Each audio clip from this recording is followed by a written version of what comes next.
raise tobacco on the farm? I never raised tobacco on my farm. I've been blamed for it, but no. I worked in tobacco well on into the 80s, I think. I'm not sure exactly when was the last time. I quit when my neighbors quit growing it. But I would go, they'd come to me when I needed help, and I went to them.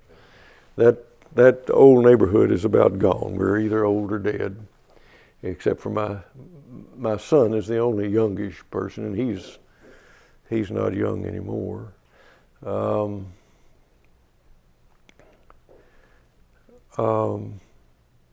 So I was involved, but I never defended the crop. I defended the program.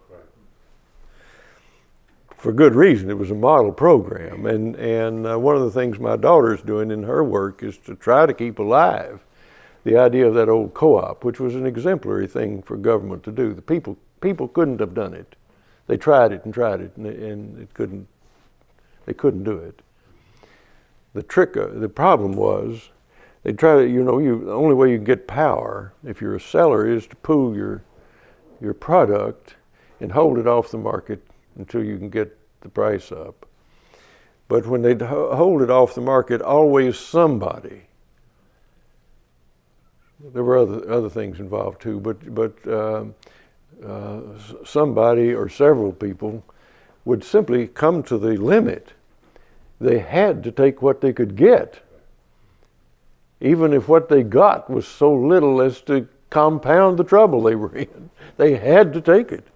And that it would fall apart. What made the difference was a government loan given against the crop that permitted the grower to receive a check when his crop went into the pool, his or her crop went into the pool, at the warehouse.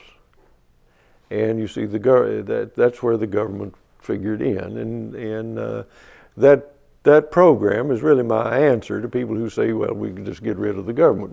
We need the government. We need it specifically to do things for us that we can't do for ourselves.